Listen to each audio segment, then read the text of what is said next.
Right, let us start with questions to the Chancellor of the Exchequer. Alan Doran. Here, here. Order. This is absolutely, totally unfair to the member. Alan Doran. Thank you, Mr. Speaker. Good afternoon. Question 1, please. Minister.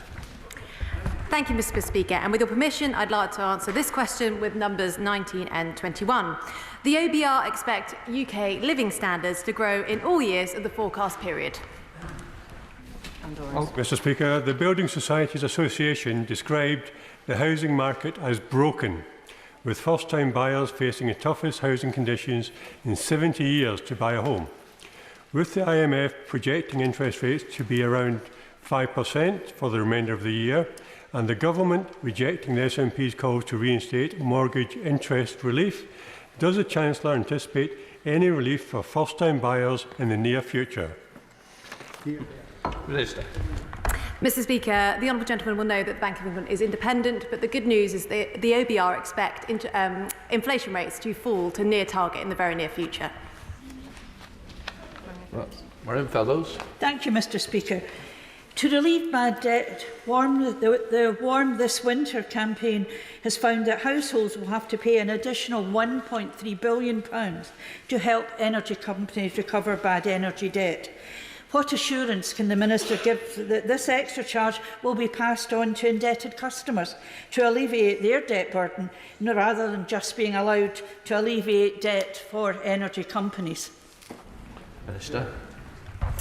Mr. Speaker, it is good news that energy prices are set to fall, and the Honourable Lady will know that the Chancellor abolished the surcharge in one of his first budgets. Patricia Gibson. Still good. Thank you, Mr. Speaker. The UK is set to have the highest level of inflation in the G7 and the lowest rate of growth in the entire OECD in 2025. And bizarrely, the Chancellor claimed ludicrously that the Tories are winning the war on inflation. With GDP per capita continuing to fall as part of the longest unbroken decline since records began, who does the Minister think in the real world really believes that this plan is working and that the cost of living crisis is easing? Minister. Mr. Speaker, it is very important to note that inflation has more than halved since the Prime Minister took place. It's now at 3.2%. This will have a material impact on the cost of living pressures on households. In addition, support this year includes cutting national insurance rates across the UK, raising the local housing allowance, benefits up by 6.7%, national living wage up by 9.8%, and pensions up by 8.5%. We are on the side of British people. Caroline Dinich. Thank you very much, Mr. Speaker. As you know, it isn't solely households who are facing increased cost pressures. Businesses across our communities are as well, particularly small music venues that are shutting at the rate of 2 a week. So ahead of the Culture, Media and Sports Select Committee's inquiry into this, what thought has the Minister given to a VAT cut for the grassroots music venues across our constituencies? Minister. Thank you, Mr. Speaker. And I know this is something that the Honourable Lady cares very deeply about. I know she has a report coming out in a few weeks, and I look forward to reading that then. Reason for this. Mr. Speaker, it is crucial to bring down inflation and ensure that we create the right climate for reductions in interest rates and further tax cuts. Will she agree that this is the best way to tackle the cost of living pressures? Minister. As ever, the Honourable Lady is absolutely right. Thank you, Mr. Speaker. Last financial year, Buckinghamshire Council supported 4,186 people struggling with the cost of living as part of the £4.8 million of funding from the Household Support Fund. Their Helping Hand scheme continues with £2.4 million through to this September. So will my right friend agree with me that Buckinghamshire households that are struggling with the house of living should get in touch with Buckinghamshire Council to get the help and support they need from the Helping Hand scheme funded by this government? Minister. Thank you, Mr. Speaker. My honourable friend is completely correct. The Household Support Fund has done so much to help people struggling with the cost of living. I commend the way that Buckinghamshire Council have handed out the money and continue to do so throughout the year. SNP spokesperson Drew Hendry. Thank you, Mr. Speaker. Westminster's cost of living crisis disproportionately affects those on low incomes, young people and people living in rural areas with limited travel options. One example is the soaring cost of car insurance, inexplicably higher in Scotland Scotland than most other parts of the UK. A 22-year-old with 5 years driving experience might expect their premiums to go down, yet they're paying on average £667 more than when they passed at their test at age 17. So why is the UK government doing absolutely nothing to hold insurance companies to account? Minister. Mr. Speaker, I can't comment on the specifics of car insurance companies, but what I can say is that for people struggling with the cost of living, in whatever form it comes through, I would note the working age benefits are going up by 6.7% this year. Drew Andrew. Clearly, the Minister's paid no attention to this at all. This is exceptional to the UK. Whilst prices for car insurance have more than doubled in the UK over the same period, they've only gone up 18% across the EU. Car insurance has gone down by 20% in independent Ireland. So what is the reason? Is it Brexit? Is it shameless profiteering? Or has, as we suspect, Westminster just given up on people in the cost of living crisis? Minister. Mr. Speaker, I think we've heard enough from the Brexit zombies on the other side of the table. You know, we have a situation. If the honourable gentleman would just like to listen, I would like to point out that the national living wage is up by 9.8% this year, which helps with exactly the type of cost that the honourable gentleman is talking about. Jim McMahon. Number 2, sir. Minister. Thank you, sir. The government acknowledges the vital contribution cooperatives make to the economy. In the latest Cooperative and Mutual Economy Report 2023, it found that cooperatives generated a combined annual turnover of £41 billion, a 3.7% increase from 2022 levels. Thank you, Mr. Speaker. As the Minister outlines there, cooperatives are worth £41 billion to the UK economy. But more than that, they are 10% more productive on average, they're twice as likely to survive the first 5 years of trading, and they have higher rates of investment than other private businesses. So what more can the government do to encourage more cooperatives to thrive? And does he believe, like I do, that the development of cooperative development agencies in every region has to be part of that? Minister. I thank the honourable gentleman for his point, and I note his long interest in the cooperative sector and the work that he does on it. What's the government doing? Two things specifically. First of all, the government has recently taken further steps by backing the Cooperatives, Mutuals and Friendly Societies Act 2023 and commissioning the Law Commission to review the Cooperative and Community Benefit Societies Act 2014 to make sure that cooperatives can do as much as possible to benefit the wider economy. Understand. Thank you very much indeed, Mr. Speaker. Last year, Rotherham Council spent last 2 years spent £240,000 promoting cooperatives and employee ownership. Does he agree with me that this huge amount of money should be better spent on fixing potholes, opening youth clubs, rather than an ideological viewpoint which has no measurable outcome to the people of Rotherham? Minister. I don't want to comment specifically on Rotherham, but what I will say to the honourable gentleman and to the House is that the best way of promoting cooperatives is indeed allowing them to thrive as best they can, supporting the members to do what they do best, which is support their local economies, not necessarily through huge amounts of public subsidy, but to do what the cooperative movement was founded to do, support the local economies and local people. Karen McCarthy. Question 4, Mr. Speaker. Minister. With your permission, Mr. Speaker, I should like to answer this question with question number 17.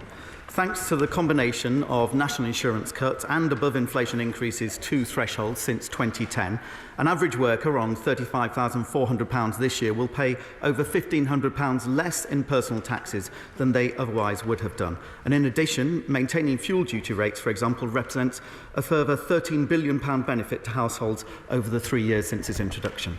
McCarthy. I thank the Minister for that answer, but he will know that people are still really struggling with the cost of living crisis. And one of the ways the government could help would be to seek a bespoke veterinary agreement with the EU, which would not only cut costs for businesses, but would stop food prices rising even more. A future Labour government would do this, so why won't the government commit to it? Minister. Well, the Honourable Lady is correct in her first comment. We recognise, everybody recognises in this House, the extreme challenges of the cost of living challenges over the last few years, precisely why the government's adopted the strategy we've had of laser focus on inflation and combined with that, of course, tax cuts, national insurance cuts recently. We have a very constructive and positive relationship with the EU and are always engaging with them on a variety of matters. Paul Blomfield. Thank you, Mr. Speaker. In the run-up to last week's elections, the Prime Minister never stopped talking about national insurance cuts, and the Minister's doing it again today. But the government has been giving with one hand and taking away with the other. That's right. Does the Minister recognise that, according to the Resolution Foundation, the combined impact of all this government's tax changes leaves workers earning less than £26,000 a year worse off? And will he apologise to workers in South Yorkshire, whose average earnings are close to that level, for misrepresenting their position? Minister. Of course, we recognise the challenges of those on the lowest incomes in the UK, precisely why we've been adopting a whole bunch of other measures, including housing allowance and other measures. But if the Honourable Gentleman is so opposed by the national insurance cuts we introduced, why is it that the Leader of Opposition supported them? The Manchester, congratulations on the engagement of the weekend. Not crossing the floor, I understand. Come on. Most definitely not.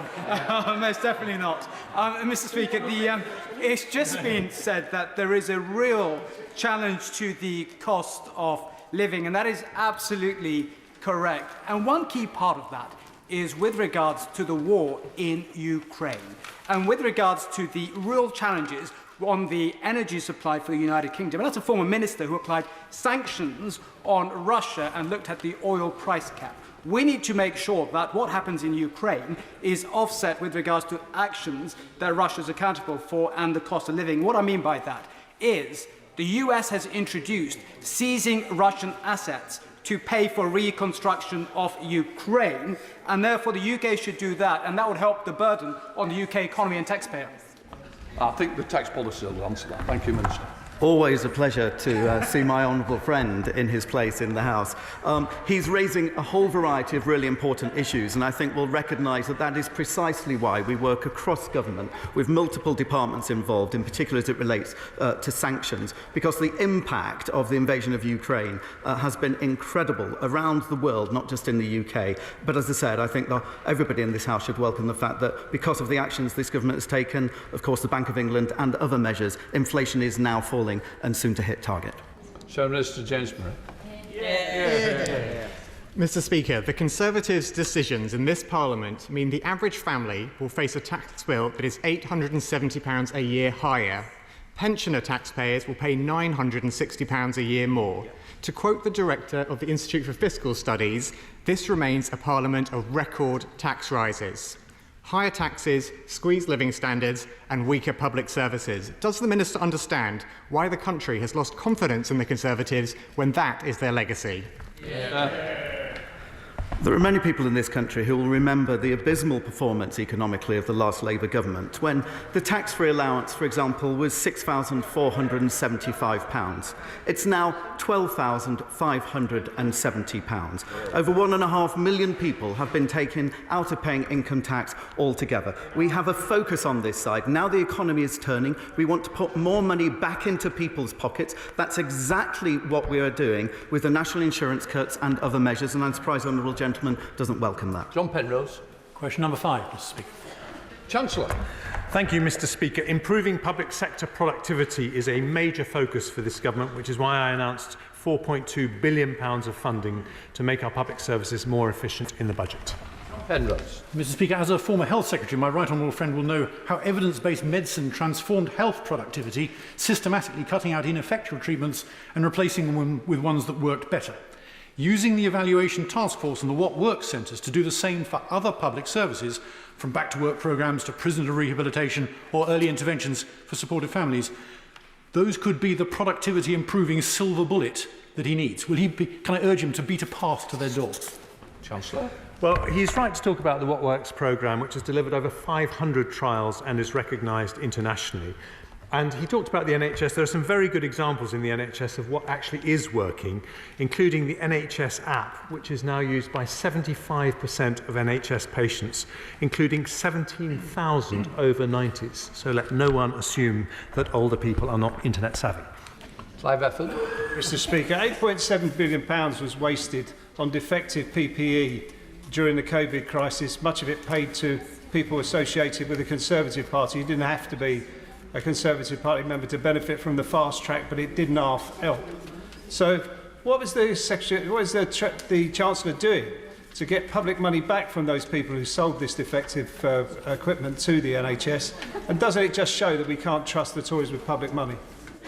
Chancellor of the Exchequer. What it shows is that we took very difficult decisions in the pandemic in order to speed up access to PPE for frontline workers who were literally dying at the time.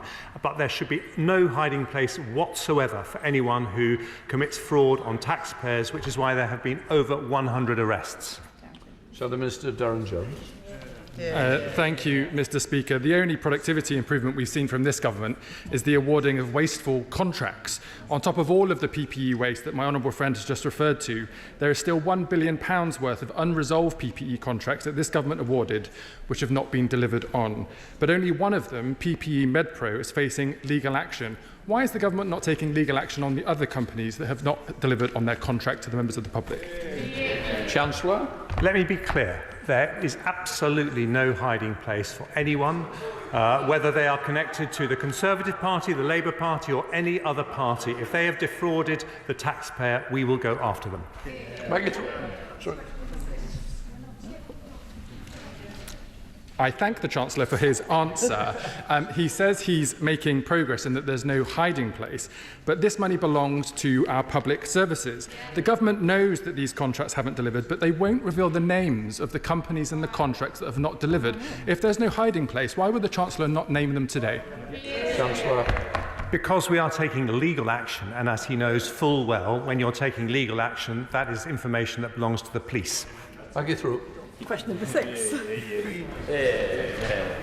Front bench. Oh, Chancellor.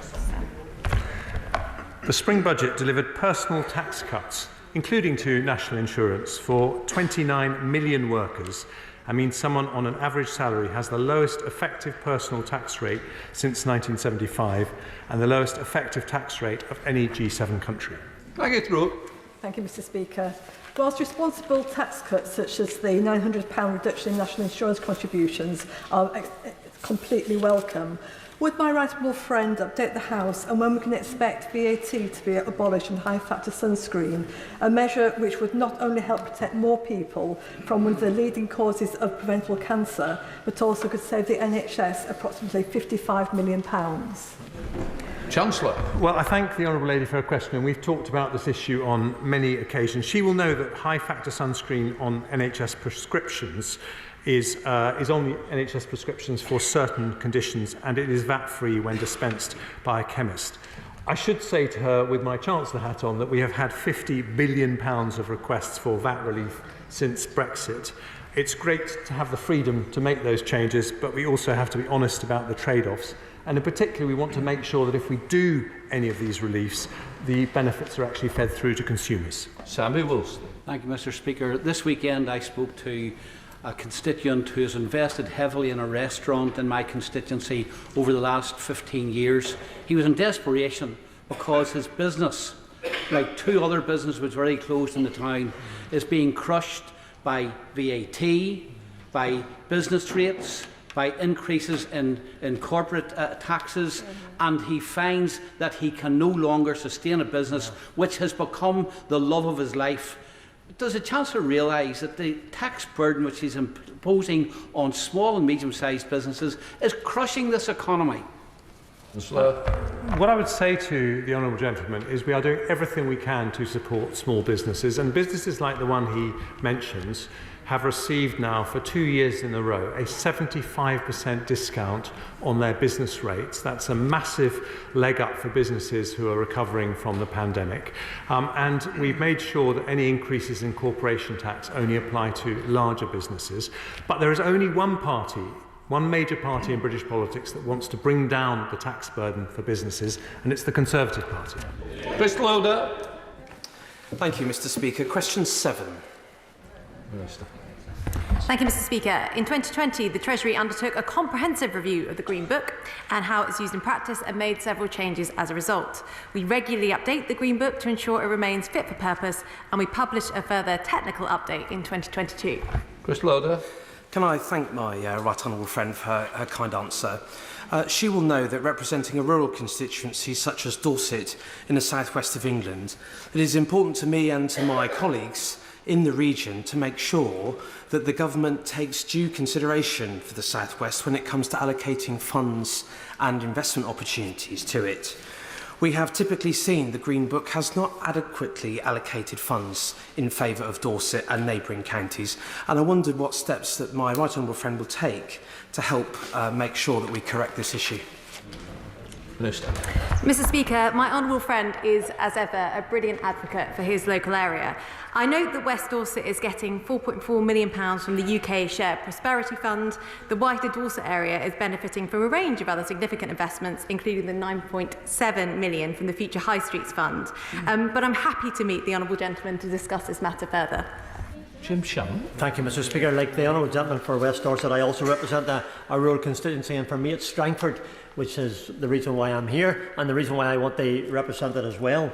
What steps will the Minister take to ensure that all updates and volumes in relation to the Green Book apply to Northern Ireland and indeed other areas across this great nation? Thank you. Minister. The honourable gentleman raises an excellent point, and it's one that I'll be discussing with the Northern Ireland Finance Minister in a couple of weeks' time. Sim Crown. Number 8, please, Mr. Speaker. Minister. Mr. Speaker, small businesses drive our economy and we support them to thrive using levers across government, whether that's through our small business rates relief, by increasing the VAT registration threshold, or providing reliefs such as the annual investment allowance. Stephen Crabb. Thank you, Mr. Speaker. In England, many small businesses receive 75% reduction in business rates thanks to action by this Conservative government. In Wales, the Labour administration has cut this level of support to 40%, meaning that excellent hospitality businesses like Martha's Vineyard in my constituency have to find thousands of pounds more in tax. Does the Minister agree with me that this is not the way to support the tourism and hospitality sector at a really challenging time? And also, it is an example of the Labour Party saying one thing here at Westminster and doing another thing when they're in government. Well, my right honourable right that at the autumn statement the government extended retail, hospitality and leisure relief in England to cut tax essentially for 230,000 businesses, a tax cut worth £2.5 billion. I can tell him that the Barnett formula allows the Welsh Labour government to offer similar relief to Welsh businesses, but it is disappointing, if not surprising, they've chosen not to do that. Morgan. Speaker, I visited Casey Jones Garage in Osprey Street on Friday, which is a medium-sized business and very long-standing in North Shropshire. One of the many challenges they're facing, along with astronomical energy bills and a shortage of skilled labour, is the business rates that they need to pay, because they must have a presence on the high street for people to take their cars to. Will the Minister consider a fundamental reform of business rates so that those businesses that need a high street presence can manage to continue to exist in the future, because they are under huge pressure at the moment? Minister. Well, Mr. Speaker, as I was just saying, we have 75% relief for most high street businesses, but I would encourage you to look at the package as a whole. We've also increased the VAT threshold, bringing 28,000 businesses like the one she describes out of paying any VAT at all, as well as a range of other measures. Andrew Jenkins. Of the cherished independent shops and restaurants that line the streets of Morley, serving the lifeblood of our community, can I ask the Minister what bold measures is the Department taking to counter the oppressive weight of skyrocketing business rates imposed by the financially reckless Labour-led Leeds City Council in order to safeguard the very heart of our local economy? Minister.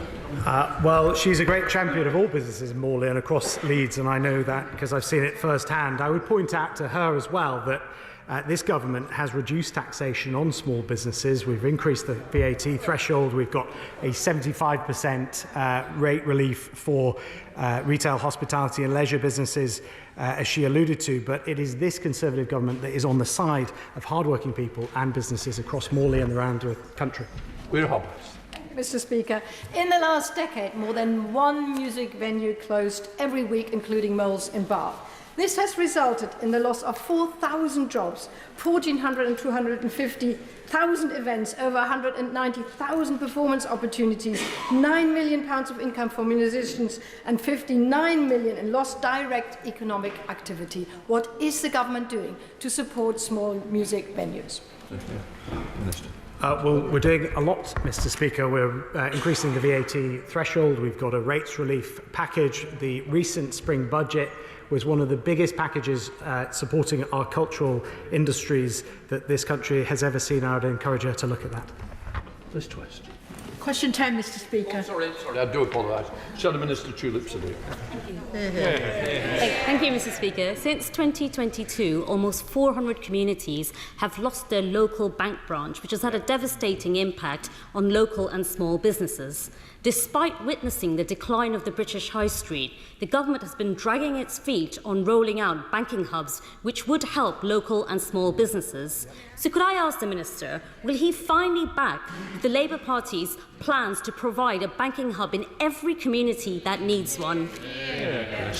Well, Mr. Speaker, banking hubs are driven by commercial organisations. Any area that loses bank branches is entitled to get a banking hub. Of course, we want to see more across the country, but we also have to recognise that banking has changed and the ways in which people bank has moved more towards digital. And so it is right that commercial organisations take commercial decisions. Mr. Twist. Question 10, Mr. Speaker. Minister. Apologies, Mr. Speaker. At spring budget, we built on the £15 billion of levelling up commitments made since 2019. We announced a trailblazer devolution deal for the North East Mayoral Combined Authority and a £400 million package, an extension to the long-term plan for towns. Liz Twist. Thank you, Mr. Speaker. The Cross-Party Public Accounts Committee revealed that the government's levelling up funds were subject to a worrying lack of transparency, with rules for accessing funding changing while bids were still being assessed. Will the Minister therefore apologise to those 55 local authorities rejected for funding who were not told in advance that their applications had no chance of success? Minister. Well, Mr. Speaker, this is the government that implemented £15 billion of support for communities outside of London and the South East. It's one of the reasons we've got median pay growth higher in every region outside of London and the South East. There is, of course, a robust methodology and criteria for selecting places for funding, and I encourage her to look at that criteria. Peter Gibson. Thank you, Mr. Speaker. With the establishment of the Darlington Economic Campus now having passed 750 employees, well on its way to over 1,500 roles in my constituency, what assessment has my honourable friend made of its contribution to the local economy, reducing inequalities and our levelling up agenda? Minister.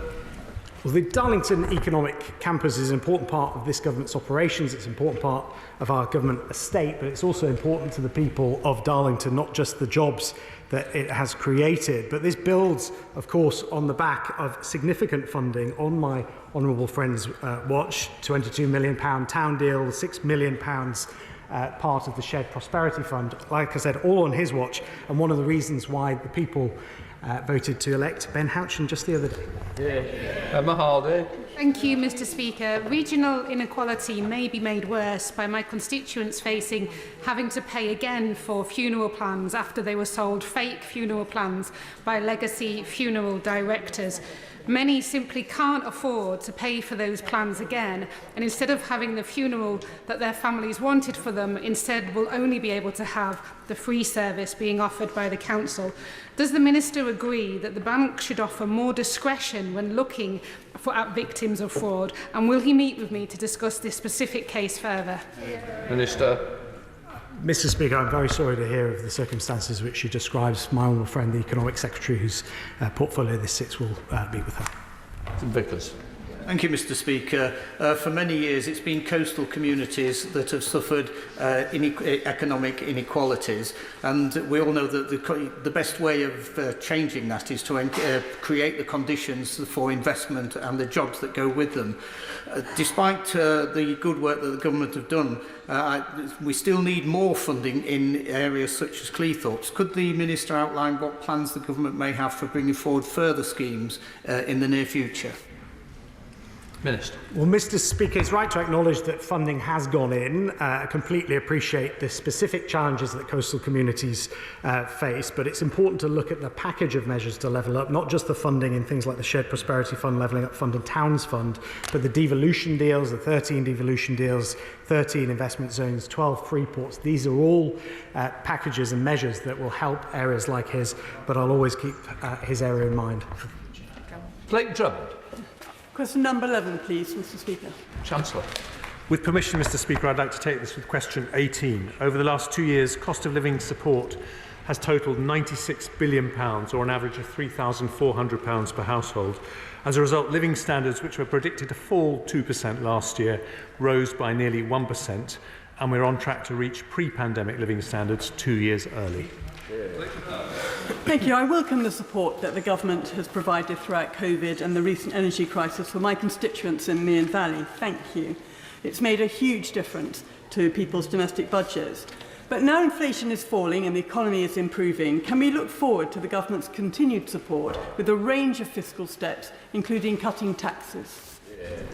Chancellor.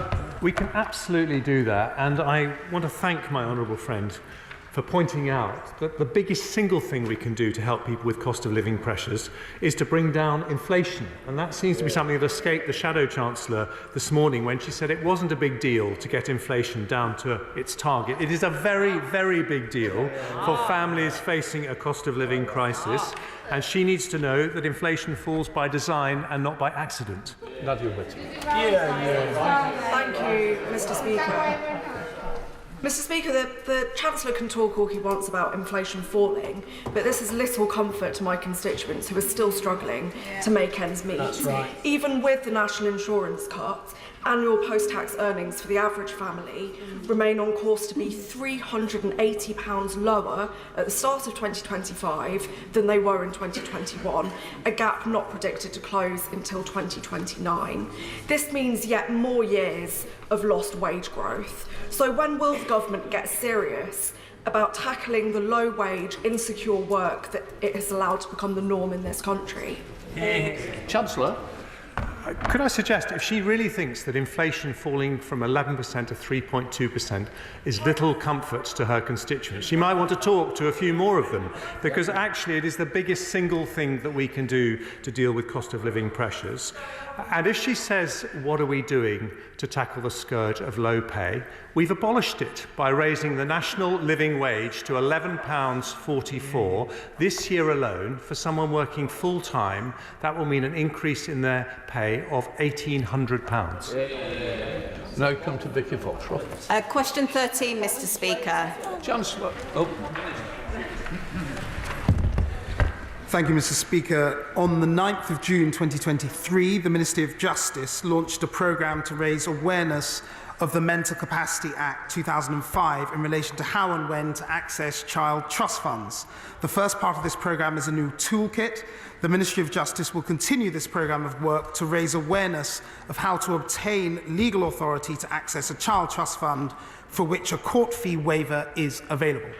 Thank you, Mr. Speaker.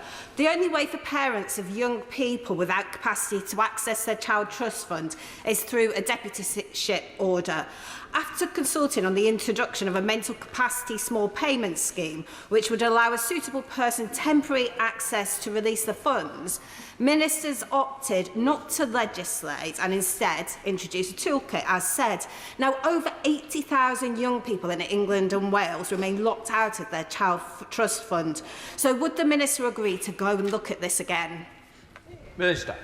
I thank the Honourable Lady for her question, and I know how avidly she campaigns in this area. And the House should know, and you should know, Mr. Speaker, that I recently met the Right Honourable Member for Horsham and the Honourable Member for Sheffield Central to discuss this very issue. I'm very happy to meet with her as well, the member for Lewisham Deptford, to discuss it and see if we can get a solution here, because we do want to get this problem fixed. Jeremy Quinn. Thank you, Mr. Speaker. I'm grateful to the Minister for the meeting to which he referred. Will he compliment financial institutions that are doing their utmost to make it easier for their disabled customers to access their child trust funds? And if his ministerial colleagues can find a way of making that easier across the board, would that have the support of him and his colleagues in the Treasury?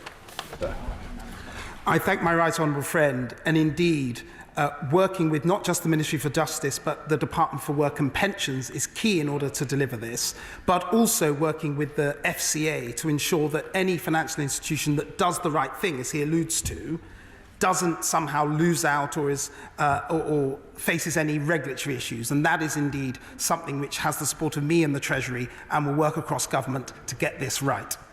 Andrew Rosen. Question 14, Mr. Speaker. Minister. Thank you. As stated in the spring budget, the government is considering the findings of the OBR review of VAT-free shopping alongside industry representations and broader data, and we continue to welcome further submissions and representations in response to those findings. Mr. Speaker, if we look at Heathrow Airport, the United Kingdom's largest and busiest airport, their data shows that despite a near full recovery in passenger volumes post-lockdown, retail spend on affected goods is 32% below pre-pandemic levels. This figure is shocking. Heathrow Airport joined hundreds of businesses in calling on the government to reintroduce VAT, free shopping for tourists or similar incentives. So, will the Minister acknowledge the figures, listen to the industry and reinstate this popular policy as British business are demanding? Minister. Well, my honourable friend will be pleased to know that I'll not only listen to the industry, I actually met with Heathrow just last week to hear their representations. The challenge here is the way that modelling and forecast and behavioural changes can be confidently assessed here, because there are estimates, the government estimate could suggest that a worldwide scheme could cost as much as £2.5 billion. The challenge is the so-called deadweight costs that could happen by subsidising spending that otherwise would exist anyway, versus the incremental benefit that we could get from new visitors coming into the UK. Of course, that is a behavioural change based on a tax change, and it is based on a variety of assumptions, and therefore the modelling and the assumptions underlying that do vary. But I am listening to all representations, Mr. Speaker. Heather Wheeler. Thank you very much, Mr. Speaker. Question 16, please. Minister. Well, thank you, Mr. Speaker. The high-income child benefit charge threshold was raised to £60,000 on the 6th of April 2024. The point at which child benefit is fully withdrawn was also increased to £80,000, and the government estimates that this will take 170,000 families out of paying this charge in 2024-25. The government also plans to administer HICPIC on a household rather than individual basis by April 2026. And the Wheeler. I thank my right honourable friend for his reply. I have been contacted by many South Derbyshire parents caught in this unfair situation and wonder whether he can be even more precise about the savings that this will now mean to my affected constituents, please. Minister. Yes, I thank my right honourable friend for her comments and continual interest in this area as well. And in terms of the figures, the changes to the high-income child benefit charge mean that almost 500,000 hard-working families will gain an average of £1,260 towards the cost of raising their children in 2024-25. She'll recognise, of course, that that is a meaningful difference to her constituents and those right across the country. Now come to Topicals, Debbie Abrahams.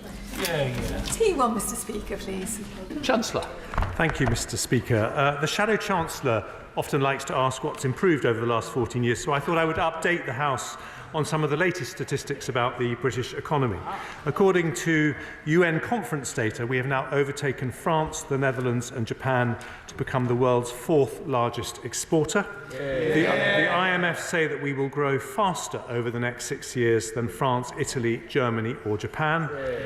And there are 200,000 more people in work compared to a year ago, which means that for every single day Conservative governments have been in office since 2010, there are 800 more people in work, many of whom will be very pleased that we are sticking to our plan. Debbie Abrahams. Thank you so much, Mr. Speaker. And I think we should add to the Chancellor's statistics that we have the widest economic inequalities in Europe. Yeah. But my question, Mr. Speaker, is last week Professor Sir Michael Marmot published a new analysis showing significant increases in health inequalities, how long we live and how long we live in good health, and that's particularly the case between the north and the southeast of England. And of course this is driven by the economic inequalities I've just referred to. What assessment has the Chancellor undertaken on the loss in productivity directly as a result of this increase in health inequalities? Chancellor? Well, if she's concerned about health, if she's concerned about economic inequalities, she'll be horrified to know they were even worse under the last Labour government, and they've been reduced under this government. But when it comes to health inequalities, it is this government that is phasing out smoking for everyone under the age of 14, one of the biggest single things in a generation that will reduce health inequalities and mean that poorer people live longer. John Penrose. Mr. Speaker, the government's plans for a carbon border adjustment mechanism will create a level playing field for British manufacturers facing ungreen, high-carbon competition from abroad. But to comply with free trade rules, the CBAM must be an environmental measure rather than a revenue-raising trade protectionism. So will ministers confirm it will be fiscally neutral and that any net receipts will be returned to taxpayers, perhaps even by cutting fuel duty or green levies on energy bills? Chancellor? Sorry, I can confirm that we are very alive to cost of living pressures caused by fuel duty. In fact, we spent £6.4 billion freezing the duties on fuel, which will save the average motorist £50 over the coming year. So, Chancellor Rachel Reeves. Thank you, Mr. Speaker. At the budget, the Chancellor set out his intention to abolish national insurance, a £46 billion annual commitment with no clear plan as to how it would be paid for. One way to do it would be to merge income tax and national insurance. Does the Chancellor agree with analysis from the House of Commons Library, which shows merging these two would increase income tax by 8 pence in the pound? Chancellor? Which is why it is not our policy. Rachel Reeves. Thank you, Mr. Speaker. That is strange because the day after the budget, the Chancellor told Sky News, and I quote, "You can end that unfairness of taxing work. You can merge income tax and national insurance." Now, the late Chancellor, Nigel Lawson, the Prime Minister's hero, warned that merging these two would, and I quote, "destroy the contributory principle and create many losers, especially among the elderly." In fact, a retired pensioner with an average occupational pension income of £198 a week would pay an additional £738 per year in tax. Isn't this why the Conservatives won't come clean? Because they are planning to pick pensioners' pockets to fund the abolition of national insurance. If she listened to my comments carefully, and I don't always give her credit for that, she would know that our policy is to abolish employees' national insurance, and that means that we want to bring it down to zero. And if Labour's strategy, I'll just say this, if Labour's strategy is to win the election by frightening pensioners with fake news stories, then I would just say that Britain deserves better. Thank you, Mr. Speaker. The Task Force on Nature-related Financial Disclosures came out with their framework last year. I would like to get an update on where we are with the ISSB approach, because just like it's been a huge success for companies and for the UK PLC to switch to TCFD, the carbon-related, it's vital for our planet that we also start to have TNFD standard right across the board. Minister. My right honourable friend is right that this is critical, and I'm pleased that the ISSB recently announced its intention to commence a research project on a nature thematic standard which considers carefully the TNFD's recommendations, and His Majesty's Government has established a formal mechanism to assess the ISSB standards for suitability for the UK in particular, broadly to make sure that both at a general sustainability standard and at a more specific climate sustainability standard, we're doing the right thing for the UK. The government will publish an implementation update on sustainability disclosure requirements shortly to provide further information for industry. Watch this space, Mr. Speaker. Jim Bergen. Thank you, Mr. Speaker. We've all seen it. The richest Prime Minister in history has spent the weekend telling the public that his plan is working. Well, it's not working for people in East Leeds whose taxes are going through the roof while our public services are on their knees. Wouldn't a better plan to go after the tax dodgers rather than making ordinary people pay the price for this government's abject failures? Minister. I have to say, Mr. Speaker, I find the hypocrisy we hear astounding here. First of all, if the opposition objected to the national insurance cuts, why did the leader of the opposition say he supported them? And if the opposition is so keen on abolishing tax dodging, why did they not support our finance bill, which had measures in place to do just that? They didn't. They abstained on it. Sir Jacob Rees-Mogg. Thank you, Mr. Speaker. The Bank of England has said that quantitative tightening is not an official part of its monetary policy targeting, yet it is at risk of costing fiscally £179 billion in losses underwritten by the Treasury. This is having a major effect on the fiscal situation of the country. Will His Majesty's government encourage the Bank of England to hold these bonds to maturity, taking the carry cost rather than taking the hit of selling these bonds in the market and crystallising an enormous loss? Minister. I thank my right honourable friend. In relation to the asset purchase facility and how that's worked over recent years, it is not His Majesty's government or indeed the Treasury's intention to change the way in which this works with the Bank of England, but of course the Chancellor, as with all measures, keeps everything under close review. Tory McCarthy.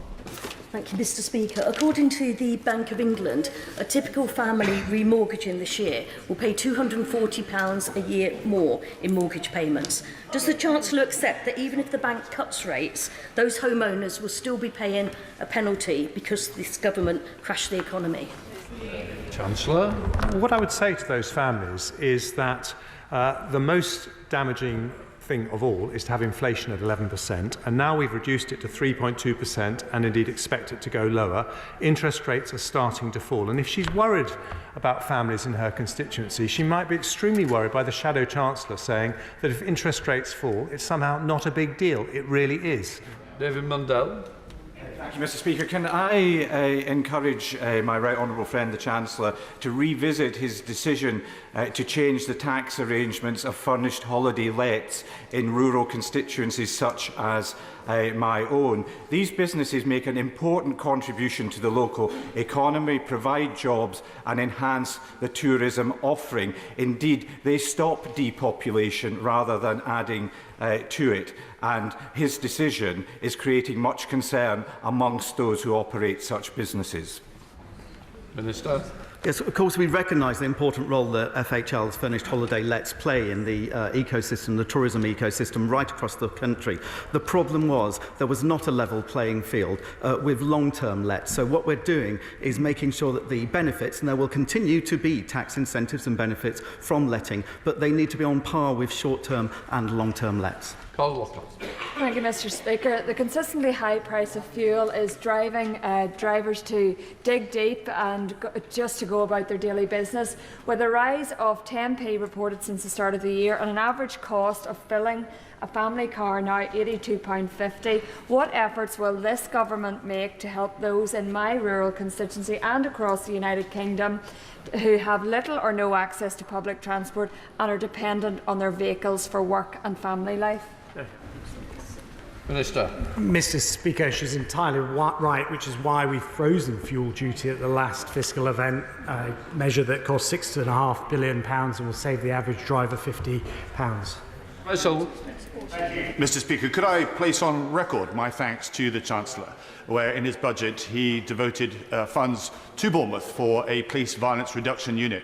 Would he agree with me that these units have a track record up and down the country of tackling knife crime, not just seeing extra police on the front line, but also engaging with schools to make sure that youths and students understand the folly of carrying a knife in the first place? Well, my right honourable friend is absolutely right. Violence reduction units reduce crime and save lives. And I want to thank him because he was one of the first colleagues who brought to my attention ahead of the budget how impressive the results are from violence reduction units, as a result of which I was able to make it a national policy in the budget. Andrew Gwynn. Thank you. Many of those campaigning for justice in the contaminated blood scandal will have been encouraged by the reporting in the Sunday Times over the weekend. Given that time is of the essence, can the Chancellor please indicate by which date these promises will be fulfilled? Chancellor. Well, I want to say to him that he is absolutely right to say the government is taking this issue very seriously, and we completely understand that speed is of the essence. And it is now only a matter of days before the report will be published, and we've always said that we want to publish our response very quickly after that, and I want to assure him we won't hang around. Nick Fletcher. Thank you, Mr. Speaker. The best way for a business to thrive and for customers to receive a great service is for companies to employ individuals on merit. Does the Chancellor agree with me that the recent overreach by the FCA and the PRA regarding their EDI policies is a step too far, and that it is inevitable that these policies will have a negative effect on all of us? Minister.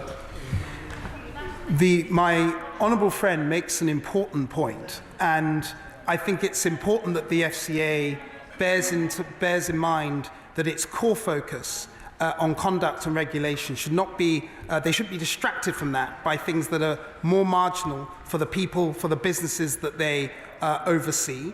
And I would urge them to take into account both the representations made by him and by industry in that regard and many others. Jeff Smith. Thank you, Mr. Speaker. The Chancellor recently claimed that £100,000 a year is not a huge salary. Does he realise how out of touch that sounds to families in my constituency who are working hard, earning much less than that, but are really struggling because they're paying 25% more for their weekly shop than they were 2 years ago, and whose mortgages soared after the Tories crashed the economy? Chancellor. Well, he knows perfectly well he's taken my comments out of context, but I'll tell you what's really out of touch. It's the Shadow Chancellor saying it's not a big deal if inflation falls. Thank you, Mr. Speaker. In Cramlington, we have a world-leading pharmaceutical company, Organon, who employs 700 people. They produce medicine for the UK market as well as abroad, with a particular focus on women's health. Would my right honourable friend please meet with me to discuss the impact on pharmaceutical investment? Minister. Mr. Speaker, my honourable friend is absolutely right. It's an industry worth some £14 billion to our economy. I'm pleased to tell him that the industry has seen a 12-fold increase in equity financing in just the last decade. But I'd be very pleased to meet with him to discuss it further. Rohobos. Speaker, soaring rent costs are the biggest reason why my constituents in Bath struggle heavily. The average monthly rent in Bath and North East Somerset has risen by more than £200 in the past 3 years. What support will the government giving to people who are renting in the private sector? Chancellor. That is why we need to build more houses, and she will be reassured to know that we are building record numbers of houses, in fact in the last year more than in any single year under the previous Labour government. Andrew Rosendale. Mr. Speaker, sir, I'd like the Chancellor of the Exchequer to know that the high level of business rates is having a devastating effect on small and medium-sized businesses in historic market towns like Romford, which are large retail centres. Will he please, as a government that is business-friendly, look at ways to reducing the burden of business rates on local businesses in constituencies like mine? Chancellor. Can I say what a pleasure it is to be asked a question by my honourable friend? I think the first time it's happened since he's been back. And to say there is no more formidable champion of Romford. And when he speaks about business rates, we have indeed been doing what we can to bring them down in every fiscal event. Jim Shannon. Thank you, Mr. Speaker. What steps have been taken to specifically support pensioners in terms of knowing what benefits they could possibly be entitled to, understanding that 1.4 million people access pension credit, but a great many more are entitled to it? Marvellous. Minister. Thank you, Mr. Speaker. The honourable gentleman will know that this is an issue which is very close to my heart as a former pensions minister. We did a huge amount of work there in terms of increasing the uptake of pension credit. I know this is something that matters a lot to honourable members. Work is being done in everyone's constituency, and I know work is being done in his as well. Jeremy Quinn. Thank you, Mr. Speaker. The Lifetime ISA is a very positive instrument, but I understand that under its terms, there are circumstances under which savers not only lose the benefits of the ISA, but also part of their capital investment. This doesn't seem right, and would the Minister please meet me to discuss it? Minister. I'm very happy to meet my right honourable friend to discuss the Lifetime ISA. The Lifetime ISA is a fantastic product brought on by this government to help young people get on the housing ladder, and I'm happy to meet with him to discuss ways in which we can make this more accessible for more people in more circumstances. Point of order, Tulip Sadiq, is it relating to these questions? Thank you, Mr. Speaker. The Minister in his response to me said, and I quote, "Any area that loses bank branches is entitled to get a banking hub." But I have numerous examples, Mr. Speaker, of towns that lost bank branches, applied for a banking hub, and then were rejected, and their application was rejected. So, Mr. Speaker, please could you advise me on how I can get some clarity on this and whether what the Minister said about any area that loses bank branches. If you want to, obviously we can't continue the debate. You've certainly put on record, I don't think this will be the end. I do think you know how to carry on through the usual channels that I would expect to use, no doubt starting with the table office. Right. Debbie Abrams, is it on this? Is on these questions. The Chancellor said to me in answer to my question that economic inequalities actually increased under the former Labour administration. Under the House of Commons Library publication last month, it's absolutely categorically not the case. Would he like to take the opportunity to correct the record? I believe the Chancellor would. I think she may have misunderstood me, Mr. Speaker. What I said was that economic inequality had fallen since the last Labour government. Yeah.